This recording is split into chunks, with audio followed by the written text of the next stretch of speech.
नमस्कार, दोपहर टॉप 10 में आपका स्वागत है। मैं हूं अर्चना सिंह। बुलेटिन की शुरुआत बड़ी खबर से। जम्मू कश्मीर में सुरक्षा बलों के एग्रेसिव एक्शन के बाद घाटी में सक्रिय आतंकी संगठन बौखला गए हैं। इसी बौखलाहट में वो आर्मी के काफिले पर हमला कर रहे हैं। आज आतंकियों ने अनंतनाग के काजीगुंड इलाके में सेना के काफिले पर हमला कर दिया। इस हमले में सेना का एक जवान शहीद हो गए जबकि 5 जवान घायल हुए हैं। बताया जा रहा है सेना का काफिला जम्मू से श्रीनगर जा रहा था। इसी दौरान अनंतनाग के काजीगुंड में उस पर फायरिंग की गई। फिलहाल सेना ने पूरे इलाके में नाकेबंदी कर दी और आतंकियों की तलाश की जा रही है।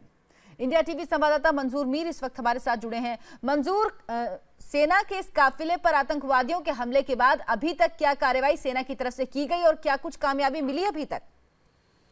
देखिए अर्चना, इस हमले के तुरंत बाद जम्मू कश्मीर पुलिस, आर्मी और सीआरपीएफ ने एक ज्वाइंट ऑपरेशन शुरू करके पूरे इलाके में कॉर्डन ऑफ करके बड़े पैमाने पर सर्च ऑपरेशन शुरू कर दिया है। लेकिन अभी तक किसी भी तरह की सफलता जो है वो सुरक्षा बलों के हाथ नहीं लग पाई है। लेकिन इतना जरूर है कि इस हमले के बाद नेशनल हाईवे काजीगुंड के पास जितने भी एरिया है जहां पर मिलिटेंसी की ज्यादा गतिविधियां देखने को मिलती है और ज्यादा मूवमेंट होती है, उन इलाकों में सर्च ऑपरेशन शुरू कर दिया गया है। और साथ ही मैं आपको ये भी बताना चाहूंगा कि इस हमले में 6 जवान में से एक जवान जो है वो शहीद हो चुके हैं, जबकि एक और जवान की हालत काफी गंभीर बनी हुई है जिनका इलाज श्रीनगर के आर्मी बेस कैंप हॉस्पिटल में चल रहा है।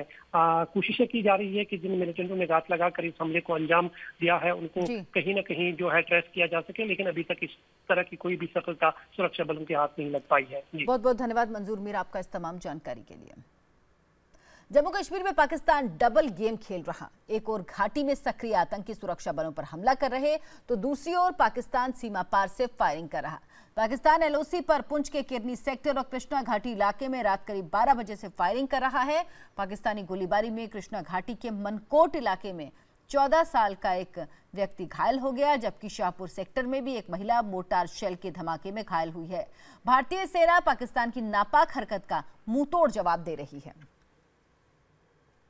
पुंछ के लाइन ऑफ कंट्रोल पर शुक्रवार और शनिवार बीती रात शुरू हुई फायरिंग अभी भी इस इलाके में जारी है और पाकिस्तान की तरफ से जिस तरह से रात 12:02 से शाहपुर सेक्टर को निशाना बनाया गया है, वहां शाहपुर के कस्बा गांव में एक बेगम अख्तर नाम की महिला जो है वो घायल हुई है, उसके पांव में स्प्लिंटर लगी है। वहीं साब्जिया सेक्टर में जो है वो 2 मकान पाकिस्तानी गोलाबारी में ध्वस्त हुए हैं और वहीं बलनोई सेक्टर जो कृष्णा घाटी का इलाका पड़ता है वहां पर भी पाकिस्तान ने नापाक साजिश को अंजाम देते हुए एक बार फिर फायरिंग की है। ये वही इलाका है जहां पर पाकिस्तान ने 1 अप्रैल की सुबह 8 बजे जो है वो भारतीय सेना के शव के साथ बर्बरता की थी और वहां पर उनके जो शीश वो काटे गए थे भारतीय सेना के जवानों के। और उसके बाद से ही लगातार पाकिस्तान एक के बाद एक इस तरह की साजिशों को रचने में कोताही नहीं बरत रहा है और लगातार भारतीय सेना के जवान और भारतीय इलाके के खिलाफ अपनी साजिशों को अंजाम देने की फिराक में है। और इसी के चलते भारतीय सेना भी जो है वो पाकिस्तान की इस नापाक करतूतों का कड़ा संज्ञान लेते हुए लगातार पाकिस्तान की उन पोस्टों और उन इलाकों के खिलाफ साजिश जो रच रहे हैं उनके खिलाफ सख्त कार्रवाई कर रही है। मोदी सरकार ने टेरर फंडिंग पर अब तक का सबसे बड़ा वार किया। आज देश भर में एक साथ 22 जगहों पर एनआईए ने छापेमारी की। दिल्ली में छापेमारी की एक कार्रवाई 8 जगहों पर हुई है। वहीं जम्मू कश्मीर से लेकर हरियाणा तक छापेमारी की एक कार्रवाई हुई है। छापेमारी की कार्रवाई कश्मीर में 14 जगहों पर भी चल रही है। इस छापेमारी में अब तक करीब 1.25 करोड़ रुपए जब्त किए गए हैं। एनआईए के अफसरों ने हुर्रियत कॉन्फ्रेंस के प्रमुख सैयद अली शाह गिलानी के करीबियों के अलावा कई और अलगाववादी नेताओं के घरों पर छापा मारा है।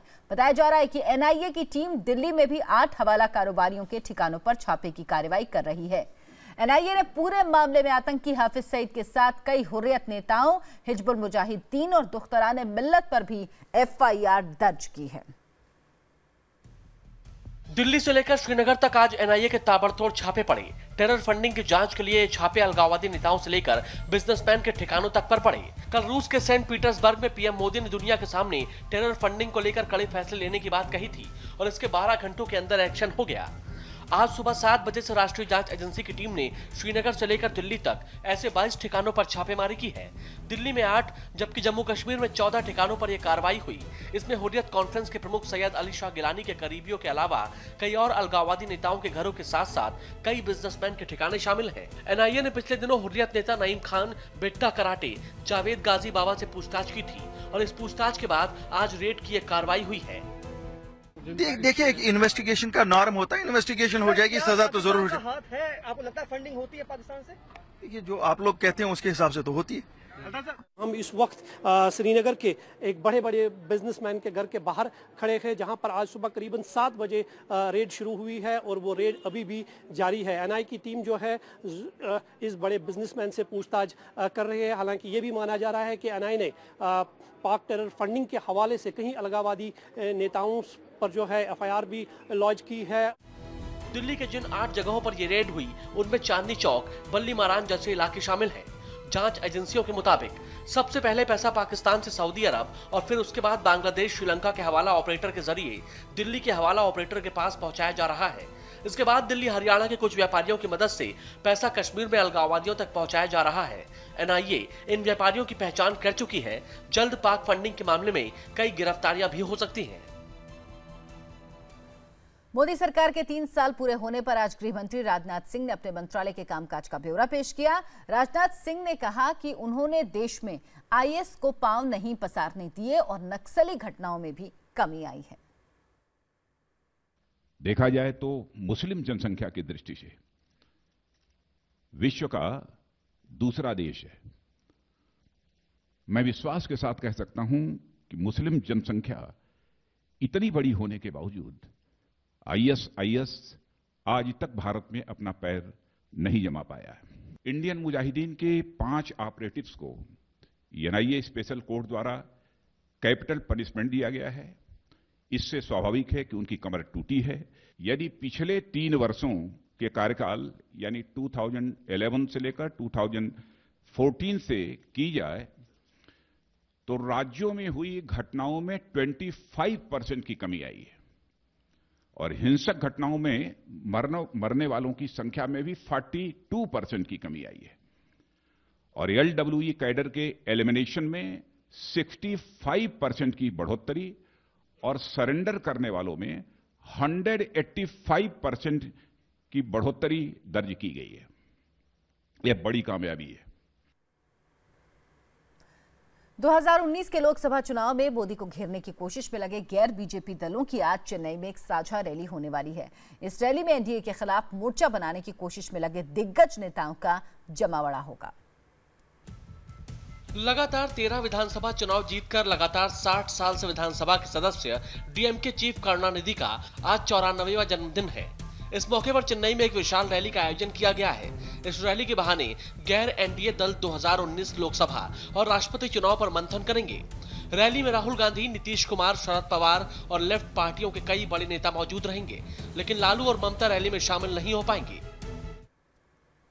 बिहार बोर्ड की 12वीं की परीक्षा में आर्ट्स के टॉपर गणेश कुमार की गिरफ्तारी के बाद अब मधुबनी की नेहा कुमारी आर्ट्स टॉपर बन गई हैं। गणेश का नतीजा रद्द कर दिया गया है। 12वीं की परीक्षा में नेहा को 500 में से 407 यानी 81.4% अंक मिले थे, लेकिन फर्जीवाड़े की वजह से गणेश को 500 में से 413 नंबर मिल गए और वो टॉपर नहीं बन पाई। अब गणेश के खिलाफ कार्रवाई के बाद मधुबनी के लक्ष्मी नारायण गुप्ता राम सखी परियोजना स्कूल की छात्रा नेहा आर्ट्स टॉपर बन गई है। पुलिस गणेश से पूछताछ कर रही है और उम्र छुपाने में सहयोग करने वालों की गिरफ्तारी के लिए टीम भेजी गई है। जाँच के लिए एक एसआईटी गठित की जाएगी। बहुत ही अच्छा लग रहा है। मैं सोच भी नहीं सकती थी कि स्टेट में मेरा ऐसा रैंक आएगा, ऐसा नहीं सोचा। डिस्ट्रिक्ट के पे था कि डिस्ट्रिक्ट में ला सकती हूँ, लेकिन स्टेट में ऐसा नहीं था। कल तक बिहार इंटरमीडिएट का आर्ट्स टॉपर गणेश कुमार अपनी उम्र 24 साल बता रहा था, लेकिन जांच में पता चला है कि उसकी उम्र 42 साल है और वो 2 बच्चों का पिता है। नाम और उम्र की गलत जानकारी देने के आरोप में उसका नतीजा रद्द कर दिया गया है।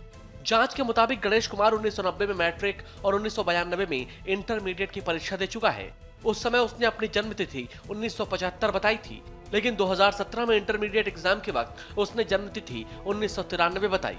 यानी 42 साल के गणेश कुमार ने अपनी उम्र 18 साल कम बताई। गणेश कुमार ने डेट ऑफ बर्थ के अलावा नाम में भी हेरफेर किया था। 1990 में मैट्रिक की परीक्षा झारखंड के गिरिडीह के CRSAR विद्यालय से दी थी। उस वक्त उसने गणेश राम नाम से परीक्षा दी थी। मौजूदा 12वीं की परीक्षा में अपना नाम गणेश कुमार लिखा है। पुलिस के मुताबिक उसने ऐसा प्रतियोगी परीक्षाओं में उम्र का फायदा लेने के लिए किया।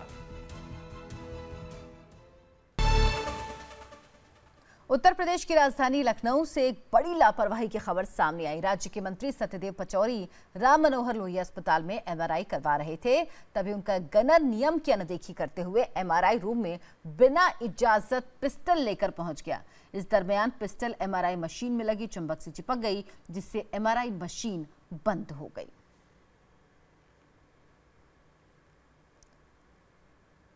स्वामी रामदेव ने केदारनाथ हादसे में बेघर हुए बच्चों के भविष्य को सुधारने का बीड़ा उठाया है। आज इन बच्चों के लिए बनाए गए आश्रम का उद्घाटन किया गया।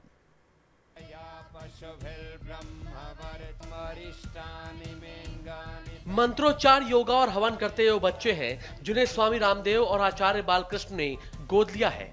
उत्तराखंड आपदा के बाद बेघर और अनाथ हुए इन 100 से ज्यादा बच्चों को आज नया आशियाना मिल गया। योग गुरु रामदेव की पहल पर पतंजलि ने इन बच्चों के लिए आश्रम बनाया है, जिसका उद्घाटन आज उत्तराखंड के मुख्यमंत्री त्रिवेंद्र सिंह रावत ने किया।